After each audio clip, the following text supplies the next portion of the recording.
अब यहाँ पे इस क्वेश्चन में क्या कह रहा है, based on the given figure, ठीक है, the number of correct statements, उन्होंने एक लिक्विड मॉलिक्यूल्स को ऑन द सरफेस पे दिखाया, बल्क पे दिखाया। अरे तो बहुत इजी हो गया, चलो देखते हैं, क्योंकि ये तो हमारे पास एक एड्सॉर्प्शन है और एक एब्जॉर्प्शन के टर्म में चल रहा है। Surface tension is the outcome of equal attractive and repulsive force acting on the liquid molecule in bulk.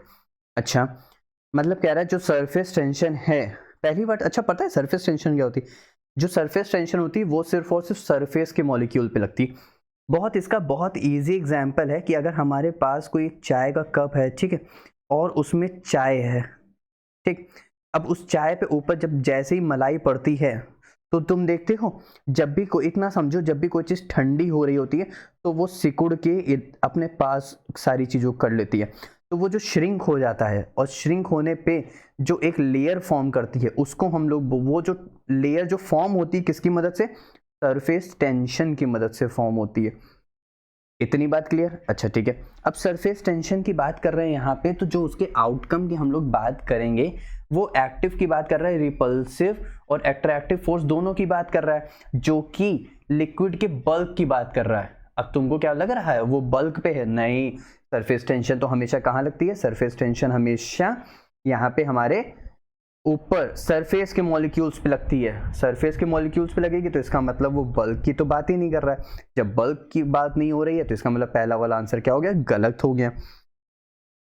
Second में हमारे पास क्या कह रहा है? सेकंड में कह रहा है surface tension is uneven force on the molecule present on the surface. हाँ, ये बात सही है कि सरफेस जो मॉलिक्यूल है वो एक्सपीरियंस करता है नेट इनवर्ट फोर्स। कैसा फोर्स? Net inward force. मतलब अच्छा, इनवर्ट फोर्स का यहाँ पे मतलब ये हो रहा है कि अगर हम लोग जो मॉलिक्यूल्स हैं वो सरफेस के ऊपर हैं, तो जो सरफेस वाले जो मॉलिक्यूल्स हैं, जैसे ये मॉलिक्यूल हैं, तो ये अपने मॉलिक्यूल से इधर से सराउंडेड है, इधर से सराउंडेड है, इधर से सराउंडेड है, लेकिन ऊपर से तो नहीं है। इसीलिए because they are not surrounded on all sides, तो हमारे पास अनइवन फोर्स लग रहा होता है, पूरा इक्वल फोर्स नहीं लग रहा होता है। तो ऑप्शन बी क्या हो जाएगा? करेक्ट हो जाएगा। The molecule in the bulk can never come to the liquid surface. नहीं, ये बात गलत है, ये भी हमारे पास रॉन्ग हो गया। क्यों?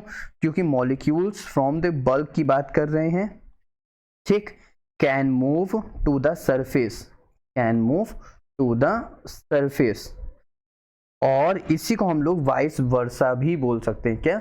Vice versa. तो ये हमारे पास एक डायनेमिक प्रोसेस है। कैसा प्रोसेस है? डायनेमिक प्रोसेस है। तो यानी ये बात यहाँ पे गलत है, ठीक। तो ऑप्शन नंबर सी मेरे पास क्या हो गया? गलत हो गया। The molecule on the surface are responsible for the vapour pressure if the system is added in the close system.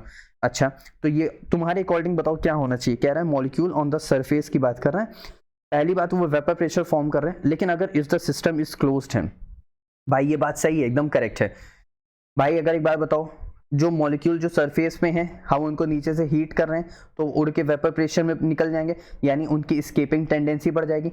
लेकिन अगर हम लोग उसी को जैसे मान लेते हैं, फिर से हमारे पास वही एक कप ऑफ टी है, हमने क्या कर दिया, आपकी बार उसको प्लेट से अगर कवर कर दिया, प्लेट से अगर कवर कर दिया तो इसका मतलब यहाँ पे जो चाय है वो यहाँ पे वेपर्स फॉर्म कर देगी, वो वेपर्स वापस इसमें आएगी, फिर वो वापस इसमें होगा। इसका मतलब कंडेंसेशन और इवेपोरेशन दोनों ही हमारे पास क्या है? बराबर है। कंडेंसेशन और इवेपोरेशन दोनों ही हमारे पास क्या हो जाएंगे? बराबर हो जाएंगे।